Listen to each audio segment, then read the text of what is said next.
I'm feeling low. Hello, my babies, and welcome back to the Lemonade Stand, or welcome if you are new.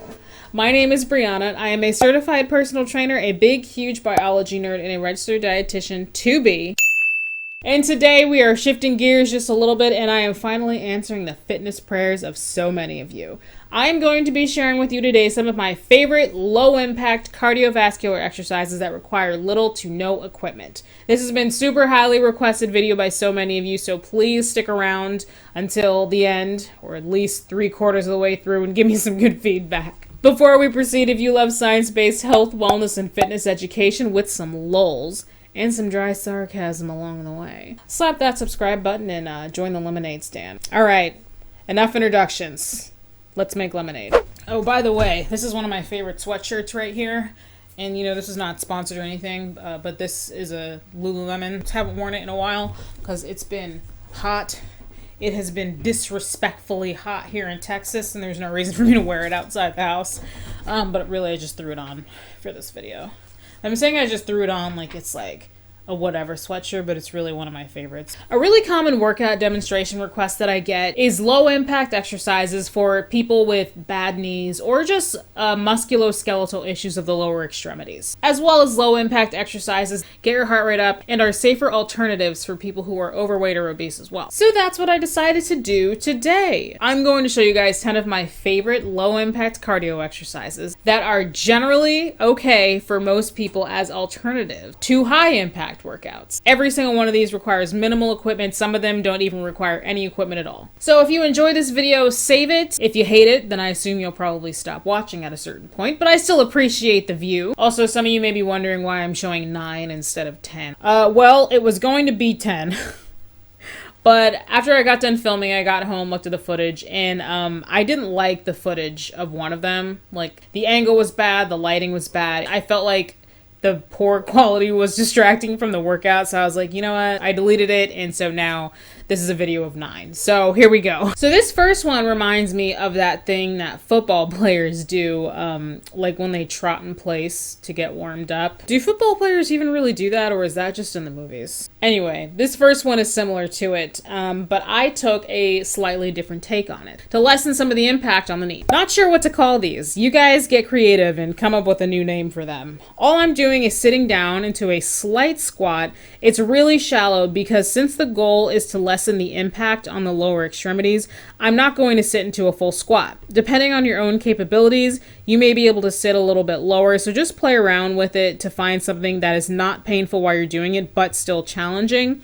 Depending on how low you sit, depends on how much you'll feel this in your quads while doing them. The lower you sit, the more your quads will burn, and you'll also feel your calves fire up too with this one. If you want to incorporate this into your workout routine, I'd recommend doing this one for time instead of reps. So by that I mean like intervals. A good place to start for a beginner is maybe 30 seconds on and 30 seconds off. So this next one I think is a really good alternative to jump squats. It is a good low impact alternative. However, it is very calf intensive. I call these calf jumps, and I'm putting quotations around the word jumps. But I put the word jumps in quotes because you're not really jumping. Jump squats are a fun and intense bodyweight exercise, but they are very high impact, and people with lower body joint issues might have some problems doing them correctly and safely. If you're one of those people, this could potentially be an alternative for you to try. I just get started by standing up and moving my arms as if I'm doing jump squats. I'm crouching into a very shallow squat, almost like I would maybe compare it to if anybody out there does yoga, like chair pose. And then I'm pushing up through my toes, swinging my arms up and using a little bit of momentum, and then repeating the motion. FYI, like I said, this will give your calves a very good burn. If you feel this could be a good workout for you, then I think a good place to start is maybe sets of 10 to 15 repetitions with like 30 to 60 second rest in between. So this next one, I like to think of this one also as like a variation of a jump squat as well. Instead of actually jumping though, I'm lowered down into a shallow squat similar to the last one, and I'm stepping one foot out at a time. This one is a full body exercise. It's pretty easy to do, and most people should have little to no issues with executing it. As well as giving your quads and hip flexors a really good workout, the upward arm motion that I'm doing is also giving my shoulders a decent workout as well. I'm sitting into a shallow squat, probably not even a half squat, probably like a quarter squat. And I'm alternating an outward toe tap with each foot As I'm tapping out, I'm coordinating, raising my arms up over my head. If you want more of a challenge, you could hold a small weight in your hands or even a medicine ball. If you want to add this to your workout, I'd recommend going for time with this one, again, and doing intervals such as 30 seconds on, 30 seconds off. So this one is just like the last one. This next one is a low impact alternative to a jumping jack. Whenever I used to teach group fitness, I offered this one as an alternative to jumping jacks. A lot of people have difficulties with jumping because of knee or joint issues, and I like to offer this one as an alternative. I just call these step out jacks. I'm not really great at naming exercises I make up. Can you guys tell? These are exactly like regular jumping jacks, except you're not jumping at all. You're just doing an alternating step out with either foot while bringing your arms up and down as if you're doing regular jumping jacks. Okay, so here's the first one where you're actually gonna need some equipment, but it's not that much, I promise. All I recommend for this one, as well as the next couple that you're gonna see here, is just a stability ball. I'm using kind of a larger one because that's just all I had available to me. So it is possible to do this with a larger stability ball, but if you have a choice between a larger one and a smaller one, I would actually recommend using the smaller one. So all you need for this, like I said, is just a stability ball and also a wall that you can throw the ball against. All I'm doing is throwing the ball against the wall. This is a good explosive exercise to work on power training movements of your upper body. If you have a partner, you can also do this with your partner. This is simple. All I'm doing is throwing the stability ball against the wall. And the distance you are from the wall is something to play with as well, because it allows you to adjust how much power you want to put behind your throw. Sitting down is also an option if you don't want to stand or have difficulties with standing up. And this is a great exercise to get your heart rate up, and it is virtually no impact on the lower body at all. This is more of an upper body focus exercise, so you will feel this in your shoulders. So this next one calls for the exact same equipment as the last one, a stability ball and a wall that you can throw it against. I do want to add that I can't take full credit for this one. A long time ago, I saw this exercise on Instagram. I saw personal trainer Brittany Parley doing this. I tried it and loved it. She actually was showing this one as well as a few others as like cardio alternatives. I could try and find the link to the post, but this was a long time ago. I've been following her for years. But otherwise, I'll definitely still put her Instagram below. To my knowledge, she does not have a YouTube channel, but I'll link her Instagram below because she is a fitness professional in social media that I like her workouts. You know, I trust her stuff. Anyway, as well as being a cardio workout, this one is also a serious ab torture. I'm sitting down into a V-sit, and you can have your feet hovering for more of a challenge, or you can keep your feet on the floor if you like, whatever is more comfortable for your lower back. Whichever position you choose, still make sure that you are leaning back enough to be engaging your abdominals. Otherwise, it's not an ab workout. You're just sitting on the floor. This is a simple yet challenging exercise. While holding that V-sit, I'm rotating my torso and tossing that ball against the wall, catching it, and then repeating that motion. The torso twist helps engage the obliques as well. If you want more obliques, then when you catch the ball, rotate to the opposite side, tap the ball on the floor beside you before throwing it back with the wall again. I think I interspersed a few of those into this set, so you can see me do it if you look close.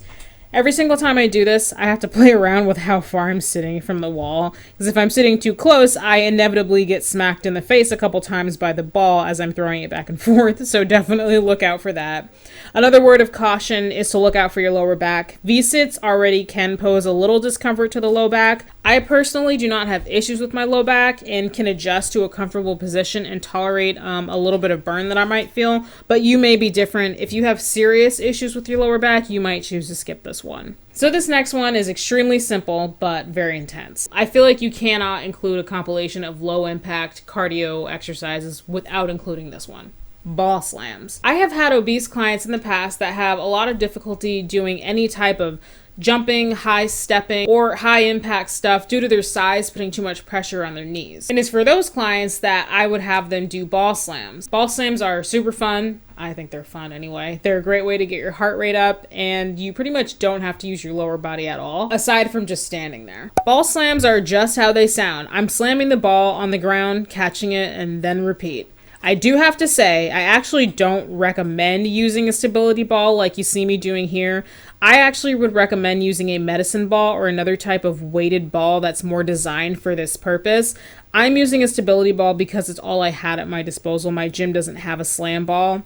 Since I am using a stability ball, which is filled with air and not a weighted medicine ball, or a slam ball, I really can't slam it too hard because when I do, it bounces back too high. When you have a medicine ball or a slam ball, they're weighted, and that weight allows you to slam it down into the ground as hard as you can, and then when it bounces back at you, it doesn't bounce over your head and bounce away from you. Ball slams are still a great workout to get the heart rate up, and they also incorporate just about every muscle of your upper body. You're using your back, shoulders, arms, and even your abdominals as well. So for this next one, again, all the equipment you need is pretty minimal. I'm just using a medicine ball. The ones at my gym actually have handles on them. And FYI, the reason I didn't use this medicine ball for the last exercise is because, like I said, the ones at my gym have handles on them, and I have made the mistake of trying to bounce them before like slam balls, and the handles like throw off the trajectory of the ball when it's bouncing back at me. So instead of bouncing straight back up,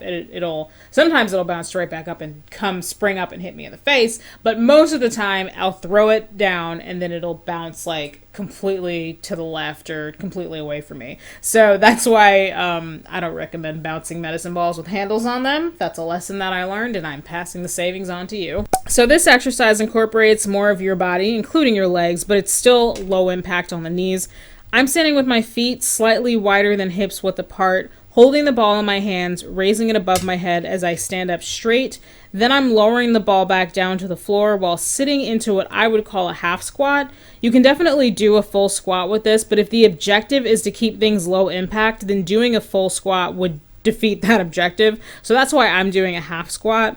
And this is a great exercise that incorporates most of the body, upper body, lower body, arms, and core. Last one on my list is battle ropes. Now, the battle ropes are excellent cardiovascular exercise. Battle ropes call for little to no impact on your lower body. However, I understand that not everyone has access to battle ropes. I would consider battle ropes to be like a specialized piece of fitness equipment. So if you have battle ropes accessible to you, here are some ideas. If you have battle ropes and don't really know what to do with them, I hope you learned something from this.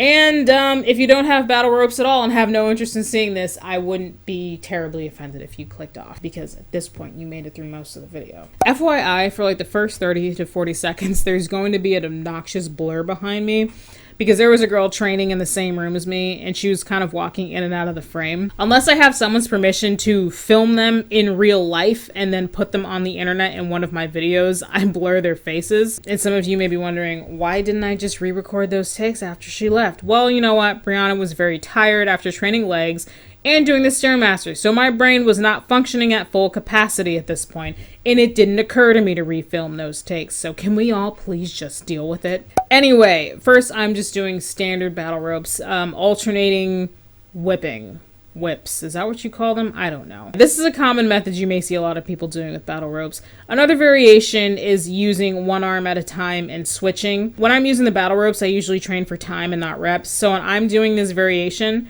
I will maybe do 20 to 30 seconds on one arm and then switch and then repeat on the other arm and then rest. Here's another variation. It involves both arms, and I'm kind of snaking the ropes and whipping them in and out to the sides. Battle ropes are an awesome cardio exercise that strongly incorporate your shoulders and your whole core, really. If you want, you can get your legs involved by sitting down into a squat and holding your squat while you whip the ropes.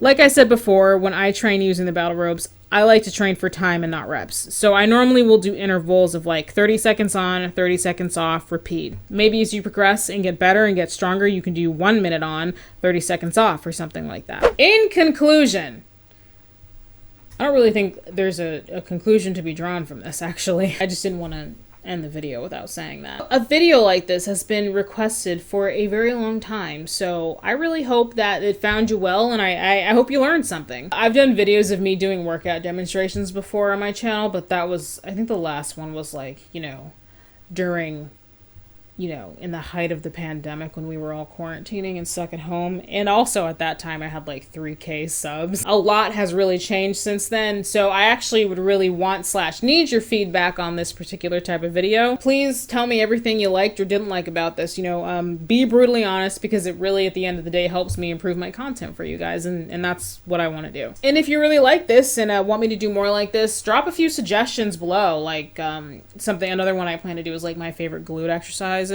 People are always asking me about my freaking butt, and I'm like, okay, I will give you all my booty secrets. So, and I have a lot of my favorite glute exercises. So I was going to do that one also at some point. If you have any more ideas, like I said, drop them below. If you made it this far in the video, comment boobies below and confuse everyone who pieced out early. Thank you so much for watching and sticking with me. I really appreciate it.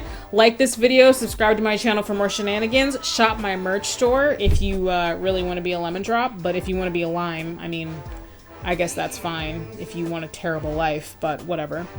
Thank you again for sticking with me, and I will see you guys in the next one. Bye.